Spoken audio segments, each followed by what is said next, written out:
Hi hello friends, എല്ലാവർക്കും മഴതോരും മുൻപേടെ പുതിയൊരു എപ്പിസോഡിലേക്ക് സ്വാഗതം. അപ്പം നമ്മുടെ വീഡിയോ ആദ്യമായിട്ട് ആരെങ്കിലും കാണുന്നുണ്ടെങ്കിൽ വീഡിയോ ഇഷ്ടമാണെന്ന് ഒന്ന് ലൈക്കും ഹൈപ്പും ചെയ്ത് സപ്പോർട്ട് ചെയ്യാം കേട്ടോ. അപ്പം നമ്മുടെ മനു സത്യങ്ങളൊക്കെ മനസ്സിലാക്കിയിരിക്കുകയാണ് കേട്ടോ. ബാലചന്ദ്രൻ തന്നെ മനുവിനോട് സത്യങ്ങളൊക്കെ തുറന്നു പറഞ്ഞിരിക്കുകയാണ്. അത് കേട്ടിട്ട് ആകെ തകർന്നു പോവുകയാണ് മനു ചെയ്തത് കേട്ടോ. അലീനേനെ മനസ്സിലാക്കാനോ അല്ലെങ്കിൽ അലീന ആരാണെന്ന് തിരിച്ചറിയാനോ മനുവിന് ഇതുവരെ കഴിഞ്ഞിട്ടുണ്ടായിരുന്നില്ല. പിന്നെ അലീന ഇവിടെ അനുഭവിക്കേണ്ടി വന്ന ക്രൂരതകളും അവഗണനയൊക്കെ ആലോചിക്കുമ്പോൾ മനുവിന് വിഷമം സഹിക്കാൻ പറ്റുന്നില്ല. അങ്ങനെ വിഷമിച്ച മനസ്സോട് തന്നെയാണ് മനു തൻ്റെ വീട്ടിലേക്ക് തിരിച്ചു പോകുന്നത് കേട്ടോ. തിരിച്ചു പോകുന്ന മനുവിനെ എതിരേൽക്കുന്നത് ബാലചന്ദ്രനെ കുറിച്ചിട്ടുള്ള അവൻ്റെ അമ്മയുടെയും അച്ഛൻ്റെയൊക്കെ കുത്തുവാക്കുകളൊക്കെയാണ് കേട്ടോ. അതൊരിക്കലും മനുവിന് സഹിക്കാൻ പറ്റുന്നതായിരുന്നില്ല. പക്ഷെ അപ്പം അവരോടൊന്നും മനു ഒന്നും പറയുന്നില്ല കേട്ടോ. ബാലചന്ദ്രനെ കുറിച്ച് പലതും അവർ പറയുന്നുണ്ട്. എന്നാലും ചതിയനാണ്, വഞ്ചകനാണ്, എൻ്റെ പെങ്ങളെ ചതിച്ചു, ഇവനെയാണോ നീ റോൾ മോഡലാക്കി വെച്ചിട്ടുണ്ടായിരുന്നത്? ഇത്രയും കാലം നീ തലയിലേറ്റി വെച്ചത് ഇവനെ ആയിരുന്നോ? ഇത്രയും ചതിയനെ, ഈ 22 വർഷം എൻ്റെ പെങ്ങളെ ചതിച്ച ഈ വഞ്ചകനെയാണോ നീ വലിയ കാര്യത്തിൽ ബഹുമാനിക്കുകയും ഒക്കെ ചെയ്തിട്ടുണ്ടായിരുന്നത് എന്നൊക്കെ ശിവേട്ടൻ, അതായത് മനുവിൻ്റെ അച്ഛൻ ഇങ്ങനെ പറയുന്നുണ്ട് കേട്ടോ. അതൊക്കെ കേട്ട് കൈയൊക്കെ ചുരുട്ടി പിടിച്ച് ദേഷ്യം അടക്കി പിടിച്ചിട്ടാണ് മനു നിൽക്കുന്നുണ്ടായിരുന്നത് കേട്ടോ. എന്നിട്ട് മനു പറയുന്നുണ്ട്, അങ്കിൾ അങ്ങനെ പറഞ്ഞു എന്ന് വിചാരിച്ചാൽ സത്യമാവണമെന്നൊന്നും ഇല്ലല്ലോ. നിങ്ങളെല്ലാവരും പറ്റിക്കാൻ വേണ്ടി അല്ലെങ്കിൽ അലീനയെ പുറത്താക്കാതിരിക്കാൻ വേണ്ടി അങ്കിളൊരു കെട്ടിച്ചമച്ചുണ്ടാക്കിയ കഥയല്ലാന്ന് ഉറപ്പൊന്നുമില്ലല്ലോ എന്ന് പറയാണ് കേട്ടോ. അപ്പോൾ കമല പറയുന്നുണ്ട്, ഇത്രയൊക്കെ പറഞ്ഞും ഇത്രയൊക്കെ തെളിവുകൾ അയാൾ തന്നെ നിരത്തിയിട്ടും നിനക്ക് വിശ്വസിക്കാൻ പറ്റുന്നില്ലെങ്കിൽ നീ വിശ്വസിക്കേണ്ടെന്ന് പറയാന്. അപ്പം മനു പറയുന്നുണ്ട്, എനിക്ക് വിശ്വാസമില്ല, അങ്കിൾ അങ്ങനെ ചെയ്യുന്നു ഞാൻ വിശ്വസിക്കുന്നില്ല. അങ്കിളിനെ കുറിച്ച് എനിക്ക് എൻ്റെതായൊരു ധാരണയുണ്ട്, അത് ഞാൻ തെറ്റിക്കാൻ തീരുമാനിച്ചിട്ടില്ല. അങ്കിൾ അങ്ങനെ ചെയ്യുന്നു എനിക്ക് ഒരിക്കലും വിശ്വസിക്കാൻ പറ്റുന്നില്ല. നിങ്ങളൊക്കെ വിശ്വസിക്കുകയാണെന്ന് വെച്ചാൽ നിങ്ങളെ വിശ്വസിച്ചോളി. പിന്നെ നിങ്ങളാരും തെറ്റുകൾ ചെയ്യാത്ത ആൾക്കാരൊന്നും അല്ലല്ലോ. ഇതിനു മുന്നേ പലരും പല തെറ്റുകളും ചെയ്തിട്ടുണ്ടാവും. അതൊക്കെ പലരും മറച്ചു വെച്ചിട്ടാണ് പലരുടെയും ജീവിതത്തിലേക്ക് കടന്നു ചെല്ലുന്നത്. അങ്ങനത്തെ തെറ്റുകളൊന്നും നിങ്ങൾ ആരും ചെയ്തിട്ടില്ല എന്ന് നിങ്ങൾക്ക് ഉറപ്പൊന്നും പറയാൻ പറ്റില്ലല്ലോ എന്ന് പറയുന്നുണ്ട് കേട്ടോ. അപ്പോൾ ശിവൻ പറയുന്നുണ്ട് കേട്ടോ, മനു നീ സൂക്ഷിച്ച് സംസാരിക്കണം. ഞങ്ങൾ എന്ത് തെറ്റ് ചെയ്തു എന്നാ? അച്ഛൻ ചെയ്തു എന്നല്ല ഞാൻ പറഞ്ഞത്, അങ്ങനെ ആയിക്കൂടെ എന്നേ പറഞ്ഞിട്ടുള്ളൂ. നീ വെറുതെ അവൻ്റെ സൈഡ് പിടിച്ച് ഞങ്ങളോട് സംസാരിക്കാൻ നിൽക്കണ്ട. നിനക്ക് അവനേക്കാളും വലുത് നിന്റെ ആൻറ്റിയാണ്. വൈജയനെയാണ് നീ സംരക്ഷിക്കുകയും അവളുടെ ഭാഗത്താണ് നിൽക്കും വേണ്ടത്. ഇപ്പം ന്യായം എന്തായാലും വൈജയുടെ ഭാഗത്താണ്, അല്ലാതെ ബാലചന്ദ്രൻ്റെ ഭാഗത്തല്ല. നീ എന്തിനാ എപ്പോഴും അവൻ്റെ മലീനയുടെ പക്ഷം പിടിച്ച് സംസാരിക്കുന്നത്? ശരി, അവരുടെ ഭാഗത്താണെന്ന് എനിക്ക് തോന്നിയതുകൊണ്ടാണ് ഞാൻ അവരുടെ ഭാഗത്ത് നിൽക്കുന്നത്, അല്ലാതെ എനിക്ക് അവരോട് പ്രത്യേകിച്ച് ഒരു ഇഷ്ടമോ ഒന്നുമില്ല. ഞാൻ എപ്പോഴും ബാലചന്ദ്രൻ അങ്കിളിനെ ബഹുമാനിക്കുകയും സ്നേഹിക്കുകയും ചെയ്യുന്നുണ്ട്. ഇപ്പോഴും ആ ബഹുമാനം സ്നേഹമൊക്കെ ഉണ്ട്. അങ്കിൾ ഒരിക്കലും നിങ്ങളൊക്കെ പറഞ്ഞ പോലെ ഒരു കാര്യം ചെയ്യുമെന്ന് ഞാൻ ഇതുവരെ വിശ്വസിക്കുന്നില്ല, ഇനി വിശ്വസിക്കാൻ പോകുന്നുമില്ല. ഞാൻ എപ്പോഴും വിശ്വസിക്കുന്നത് അങ്കിള് അലീനയെ പുറത്താക്കാതിരിക്കാൻ വേണ്ടി വെറുതെ കെട്ടിച്ചമച്ചുണ്ടാക്കിയ ഒരു കഥയാണെന്ന് ഞാൻ വിശ്വസിക്കുന്നത്. അങ്ങനെ വിശ്വസിക്കാനാണ് എനിക്കിഷ്ടം. ഞാൻ നിങ്ങളുടെ കാര്യത്തിലൊന്നും ഇടപെടാൻ വരുന്നില്ല. ഇനി ഈ കാര്യം പറഞ്ഞ് നിങ്ങൾ ആരും എന്നെ ശല്യപ്പെടുത്താനും വരണ്ടാന്ന് പറഞ്ഞിട്ട് മനു കയറി പോകുന്നുണ്ട് കേട്ടോ. അപ്പോഴും സത്യങ്ങൾ മനസ്സിലാക്കിയത് മനുവിൻ്റെ ഉള്ളിൽ തന്നെ വെച്ചിരിക്കുകയാണ്. അത് ആരോടും പറയാൻ മനു തയ്യാറാവുന്നില്ല കേട്ടോ. അങ്ങനെ മനു നേരെ പോകുന്നത് നമ്മുടെ മുത്തശ്ശിയുടെ മുറിയിലേക്കാണ് കേട്ടോ. അപ്പോഴേക്കും അവിടെ വൈജയന്തിയൊക്കെ വന്ന കാര്യങ്ങളൊക്കെ മനസ്സിലാക്കി മുത്തശ്ശിയോടൊക്കെ പറഞ്ഞു പോയിട്ടുണ്ട് കേട്ടോ. വൈജയന്തിക്ക് അത് നല്ല വിഷമാവുകയാണ് ചെയ്യുക കേട്ടോ. കാരണം തൻ്റെ തെറ്റ് താൻ ചെയ്ത തെറ്റൊക്കെ ഉള്ളിൽ ഒതുക്കി പിടിച്ച് അല്ലെങ്കിൽ മറച്ചു പിടിച്ച് ബാക്കിയുള്ളവർ ചെയ്യുന്ന തെറ്റിനെ പെരുപ്പിച്ച് കാണിക്കുകയാണല്ലോ ഇപ്പോൾ ആ വീട്ടിലുള്ള എല്ലാവരും ചെയ്യുന്നത്. അതുപോലെ തന്നെ അപ്പോൾ വൈജയുടെ ഭാഗത്തുണ്ടായിരുന്ന തെറ്റുകൾ അല്ലെങ്കിൽ വൈജയ്ക്ക് സംഭവിച്ച തെറ്റൊക്കെ എല്ലാവരും മറന്നു. അവർ ബാലചന്ദ്രനോട് ചെയ്തിട്ടുണ്ടായിരുന്ന എല്ലാ തെറ്റുകളും അവർ മറച്ചു വെച്ചിട്ട് ബാലചന്ദ്രൻ ഇങ്ങനെ ഒരു കെട്ടുകഥ പറഞ്ഞപ്പോൾ ബാലചന്ദ്രനെ വലിയ എന്തോ തെറ്റുകാരനാക്കി ചിത്രീകരിക്കുകയാണ് ചെയ്യുന്നത്. അതുപോലെ തന്നെ വൈജ വന്നിട്ട് മുത്തശ്ശിയോട് സങ്കടം പറയുമ്പോൾ മുത്തശ്ശി പറയുന്നുണ്ട്, ഇനി ഇങ്ങനെ ഒരു ചതിയനായ വഞ്ചകനായ ആ മനുഷ്യൻ്റെ കൂടെ നീ ജീവിക്കുക, ഇനി അവൻ്റെ കൂടെ ജീവിക്കേണ്ട എന്നൊക്കെ പറയുന്നുണ്ട് കേട്ടോ. അപ്പോഴും തൻ്റെ മകൾ ചെയ്ത തെറ്റിനെ മറച്ചു പിടിച്ച് ബാലചന്ദ്രൻ്റെ തെറ്റിനെ പെരുപ്പിച്ച് കാണിക്കുകയാണ് അവിടെ എല്ലാവരും ചെയ്യുന്നത് കേട്ടോ. അങ്ങനെ വൈജയൊക്കെ അവിടെ വന്ന് സംസാരിച്ച് തിരിച്ചു പോകുന്നുണ്ട്. കരഞ്ഞിട്ടാണ് വൈജ അവിടെ നിന്ന് ഇറങ്ങി പോവുക കേട്ടോ. കാരണം ബാലചന്ദ്രൻ തന്നെ ചതിക്കുകയായിരുന്നു.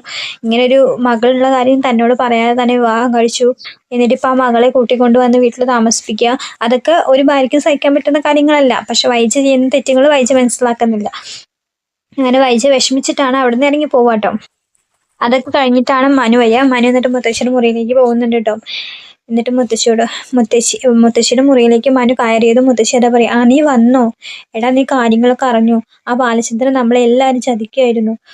എന്ത് വഞ്ചകനാണ് അവൻ! എൻ്റെ മകളുടെ ജീവിതമല്ലേ അവൻ നശിപ്പിച്ചത്. അവൻ്റെ 3 കുട്ടികളെ പറ്റി അവൻ ആലോചിച്ചു. അങ്ങനെ മുത്തശ്ശി നിർത്താതെ പറഞ്ഞുകൊണ്ടിരിക്കുകയാണ് കേട്ടോ.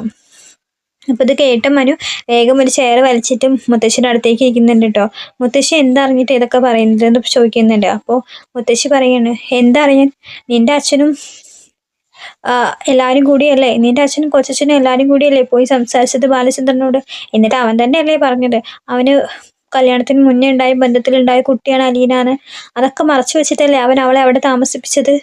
എന്നോടും കൂടി നിന്റെ മുത്തശ്ശിനെ എല്ലാരും മറച്ചു പിടിച്ചില്ലേ. എന്നിട്ട് അവനായിട്ട് പ്ലാൻ ചെയ്ത് കഴക്കൂട്ടത്ത് പോയി കൂട്ടിക്കൊണ്ടു വന്നതല്ലേ അവളെ. എല്ലാരെയും അവൻ വഞ്ചിക്കുകയല്ലേ ചെയ്തിരുന്നത്, നിന്നെ കൂടി അവനൊരു പൊട്ടനാക്കല്ലേ ചെയ്തിരുന്നത് എന്നൊക്കെ പറയുന്നുണ്ട് കേട്ടോ. അപ്പൊ മുത്തശ്ശിയോട് മനു പറയുന്നുണ്ട്, ഇതൊക്കെ മുത്തശ്ശിയോട് ആരാ പറഞ്ഞത്? നിന്റെ അച്ഛൻ പറഞ്ഞു, വൈജിയും പറഞ്ഞു. അവൻ ബാലചന്ദ്രനായിട്ട് തുറന്നു പറഞ്ഞതല്ലേ, അപ്പൊ സത്യം അല്ലാതിരിക്കുവോ? അവൻ ഇങ്ങനെയൊക്കെ ഒരു കാര്യം അവനെ പറ്റി പറയേണ്ട വല്ല ആവശ്യം ഉണ്ടാവുമോ? സത്യം തന്നെ ആയിരിക്കും. അതുകൊണ്ടല്ലേ അലീനേനെ അവൻ ഇത്രയും സംരക്ഷിക്കുന്നത്. സ്വന്തം മകളായിട്ട് ഇപ്പൊ പ്രഖ്യാപിക്കുകയും ചെയ്തതൊക്കെ അവന്റെ സ്വന്തം മകളായതുകൊണ്ട് തന്നെ ആയിരിക്കും എന്നൊക്കെ പറയുന്നുണ്ട്. ഇപ്പൊ അങ്കിള് എല്ലാരും ചതിച്ചു എന്നാണ് മുത്തശ്ശി പറയുന്നത്. പിന്നെ ഇതിനെ ചതി എന്നല്ലാതെ പിന്നെ ഇതിന് എന്താ പറയാ? ഇങ്ങനെയൊക്കെ ഒരു സ്വഭാവം വെച്ചിട്ട്, അല്ലെങ്കിൽ ഇങ്ങനെ ഒരു മകൾ ഉണ്ടായിട്ടും അവൻ എന്തിനു എന്റെ മകളെ കല്യാണം ആലോചിച്ചു വന്നു? അവളുടെ ജീവിതം കൂടി അവൻ എന്തിനു നശിപ്പിച്ചു? ഇതിനു മുന്നേ അങ്കിളുമായിട്ട് കല്യാണം ആലോചിക്കുന്നതിന് മുന്നേ ആന്റിക്ക് നല്ല ജീവിതമായിരുന്നു. നിങ്ങൾ ആരും ഒന്നും മറച്ചു വെക്ക, എല്ലാം തുറന്നു പറഞ്ഞിട്ടാണോ അങ്കിളിന് ആന്റിയെ വിവാഹം കഴിച്ചെടുത്തത്? നിങ്ങളൊന്നും അങ്കിളിനോട് മറച്ചു വെച്ചിട്ടില്ലേ? അല്ല, ഇപ്പൊ എല്ലാരും ഘോരം പ്രസംഗിക്കുന്നുണ്ടല്ലോ, അങ്കിൾ ചതിച്ചു എന്ന്. നിങ്ങൾ കുടുംബക്കാരെല്ലാരും എല്ലാ കാര്യങ്ങളും തുറന്നു പറഞ്ഞിട്ടാണോ വൈജ ആന്റീനെ ബാലചന്ദ്രൻ അങ്കിളിന് വിവാഹം കഴിച്ചു കൊടുത്തത്? അല്ലല്ലോ. നീ എന്താ മനു ഇങ്ങനെയൊക്കെ സംസാരിക്കുന്നത്? സംസാരിക്കേണ്ട കാര്യം എപ്പോഴായാലും സംസാരിക്കണ്ടേ മുത്തശ്ശി? ഞാൻ ചോദിച്ചതിന് മുത്തശ്ശി മറുപടി പറഞ്ഞില്ല. വൈജ ആന്റി ആഗ്രയിലൊക്കെ പോയി പഠിച്ചിരുന്നില്ലേ? അവിടെയല്ലേ ജോലി നോക്കിയതും ഒരു വർഷക്കാലം. നീ എന്തിനാ ഇപ്പൊ അതൊക്കെ ഇവിടെ പറയേണ്ട ആവശ്യം?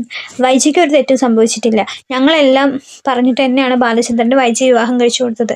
ഇപ്പൊ അവന്റെ ഭാഗത്ത് തെറ്റു വന്നപ്പോ നീ നേരെ തിരിച്ചത് വൈജയുടെ മണ്ടയ്ക്ക് ഇടാൻ നോക്കുകയാണോ എന്നൊക്കെ ചോദിച്ച് മനുവിനോട് മുത്തശ്ശി ചൂടാവുന്നുണ്ട് കേട്ടോ. ഞാൻ ആരുടെയും തലയിൽ ഒന്നും കെട്ടിയാക്കാൻ വന്നിട്ടൊന്നുമല്ല. അങ്കിൾ അങ്ങനെ ഒരു തെറ്റ് ചെയ്യുന്ന മുത്തശ്ശിക്ക് തോന്നുന്നുണ്ടോ?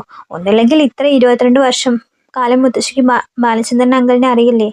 22 വർഷക്കാലം അല്ല, അതിനു മുന്നേയും ബാലചന്ദ്രൻ അങ്കിളിനെ മുത്തശ്ശിക്ക് അറിയില്ലേ? അങ്ങനെ ഒരു തെറ്റ് ബാലചന്ദ്രൻ അങ്കിളിന്റെ ഭാഗത്തു നിന്ന് ഉണ്ടാവുമെന്ന് മുത്തശ്ശിക്ക് തോന്നുന്നുണ്ടോ എന്ന് ചോദിക്കുമ്പോൾ മുത്തശ്ശി പറയുന്നുണ്ട്, നമ്മൾ കണ്ട സമയത്തല്ലല്ലോ, അവൻ ദുബായിലൊക്കെ പോയി ജോലി ചെയ്തിരുന്ന സമയത്തല്ലേ പറയുമ്പോൾ. പ്രാരാബ്ദങ്ങൾക്കിടയിൽ ജോലി ചെയ്യാൻ പോയതാണ് ദുബായിലേക്ക്. അവിടെ അങ്കിളിന് ഇതിനാണ് സമയം. അങ്കിൾ അലീനെ പറഞ്ഞയക്കാതിരിക്കാൻ വേണ്ടി എല്ലാവരുടെ മുന്നിൽ ഒരു നുണക്കഥകൾ പ്രചരിപ്പിക്കുക ചെയ്തത്.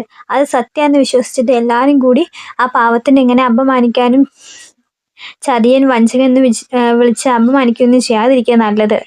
മുത്തശ്ശി, അവനവന്റെ ഭാഗത്ത് ശരികളുണ്ടെങ്കിൽ മാത്രമാണ് മറ്റുള്ളവരുടെ തെറ്റുകൾ ചൂണ്ടിക്കാണിക്കാൻ നമുക്ക് അവകാശമുള്ളൂ. നിങ്ങളെല്ലാവരും ചെയ്തത് ശരിയായിരുന്നെങ്കിൽ നിങ്ങൾക്ക് എല്ലാവർക്കും ബാലചന്ദ്രൻ അങ്കിളിനെ ചോദ്യം ചെയ്യാനുള്ള അവകാശവും അധികാരവും ഉണ്ട്. മറിച്ച് നിങ്ങളുടെ ഭാഗത്ത് തെറ്റുകളുണ്ട്. നിങ്ങൾ ബാലചന്ദ്രൻ അങ്കിൾ ചെയ്തതിനേക്കാളും വലിയ തെറ്റുകളൊക്കെ ചെയ്ത ആൾക്കാരാണെച്ചാൽ അദ്ദേഹത്തിന് ചോദ്യം ചെയ്യാനോ അയാൾ ചെയ്ത തെറ്റിനെ, ഇനിയിപ്പോൾ ബാലചന്ദ്രൻ അങ്കിൾ ചെയ്ത തെറ്റ് തന്നെയാണെങ്കിലും അത് ചോദ്യം ചെയ്യാൻ നിങ്ങൾക്ക് ആർക്കും അവകാശമില്ല. എന്താടാ മനു നീ ഇങ്ങനെയൊക്കെ സംസാരിക്കുന്നത്? പലതും അറിഞ്ഞിട്ട് തന്നെയാണ് മുത്തശ്ശി ഞാൻ സംസാരിക്കുന്നത്. ഞാൻ ആരായാലും സത്യം തുറന്നു പറയുന്ന മുത്തശ്ശിക്ക് അറിയാലോ. ആന്റിക്കും ഒരു കഴിഞ്ഞ കാലമുണ്ട്. ആന്റിയും അത്ര നല്ല രീതിക്കൊന്നല്ല ആ വിവാഹത്തിന് മുന്നേ ഉണ്ടായിരുന്നത് എന്നുള്ള സൂചനകളൊക്കെ എനിക്ക് പലയിടത്തുനിന്നും കിട്ടിയിട്ടുണ്ട്. അതുകൊണ്ട് കൂടുതൽ ആരും അങ്കിളിനെ ചോദ്യം ചെയ്യാനോ അപമാനിക്കാനോ നിൽക്കണ്ട. പലതും എനിക്ക് തുറന്നു പറയേണ്ടി വരും. അത് ഓർത്ത് എല്ലാവർക്കും നന്നു. മുത്തശ്ശിയോട് ഞാനിത് പറഞ്ഞത്, മുത്തശ്ശിക്ക് സ്വന്തം മകളായിരിക്കും വലുത്. പക്ഷെ സ്വന്തം മകളുടെ തെറ്റുകൾ മറച്ചു വെച്ച് ഒരാൾക്ക് വിവാഹം ചെയ്ത് കൊടുത്തിട്ട് ഇപ്പോൾ മകൾ വലിയ പുണ്യവതിയാണ്, അങ്കിള് വലിയ കുറ്റക്കാരനാണെന്നൊക്കെ പറഞ്ഞു കഴിഞ്ഞാൽ അത് കേൾക്കുന്നവർക്ക് ഗ്രഹിക്കാൻ കുറച്ച് പാടായിരിക്കും. കേൾക്കുന്നവർക്ക് എന്ന് പറഞ്ഞു കഴിഞ്ഞാൽ എനിക്ക്. മനസ്സിലായോ മുത്തശ്ശിക്ക്? അനുവിന്റെ ഇങ്ങനെയുള്ള സംസാരങ്ങളൊക്കെ ശരിക്കും മുത്തശ്ശീനെ അത്ഭുതപ്പെടുത്തുകയാണ് ചെയ്തിട്ടോ. എന്താണ് ഇവൻ ഇങ്ങനെയൊക്കെ സംസാരിക്കുന്നത്? എപ്പോഴും ബാലചന്ദ്രന്റെ ഭാഗത്താണല്ലോ ഇവൻ നിൽക്കുന്നത്. അപ്പോൾ ബാലചന്ദ്രൻ പറഞ്ഞത് നുണയായിരിക്കുമോ? അലീന അപ്പൊ ആരാണ്? വൈജയുടെ കഥകളൊക്കെ ഇവന് മനസ്സിലായോ എന്നൊക്കെയുള്ള ഡൗട്ടുകളായി മുത്തശ്ശിക്ക് കേട്ടോ. അപ്പൊ മനു അവിടെ നിന്ന് ഇറങ്ങി പോകുന്നുണ്ട്. മുത്തശ്ശി കണക്കിന് കൊടുത്തിട്ട് തന്നെയാണ് കേട്ടോ മനു ഇറങ്ങി പോരുന്നത്. ഇനി വൈകാതെ എല്ലാവർക്കും ഇടയ്ക്കിടയ്ക്ക് മനു ഒരു കൊട്ട് കൊടുക്കുന്നുണ്ട് കേട്ടോ. കാരണം സത്യം പറഞ്ഞ മനു ഇനി വെറുതെ ഇരിക്കില്ല. കാരണം അങ്കിളിനെ എല്ലാവരും കുറ്റം പറയാനൊന്നും മനു സമ്മതിക്കില്ല. അപ്പം ഇടയ്ക്കിടയ്ക്ക് ആതിര ചരിത്രം എടുത്തിടാൻ സാധ്യതയുണ്ട് കേട്ടോ. മനു ഇടയ്ക്കിടയ്ക്ക് എല്ലാവരുടെയും മുന്നിലും ആതിര ചരിത്രം എടുത്തിടാൻ സാധ്യതയുണ്ട്. ഇതിൻ്റെ ഇടയിൽ വൈജയ്ക്ക് ആക്സിഡൻ്റ് ആവുകയൊക്കെ ചെയ്യുന്നുണ്ട് കേട്ടോ. അപ്പോൾ നമ്മുടെ വീഡിയോ ആദ്യമായിട്ട് ആരെങ്കിലും കാണുന്നുണ്ടെങ്കിൽ വീഡിയോ ഇഷ്ടമാണെന്ന് വെച്ചാൽ ഒന്ന് ലൈക്കും സബ്സ്ക്രൈബും ചെയ്യണം. താങ്ക്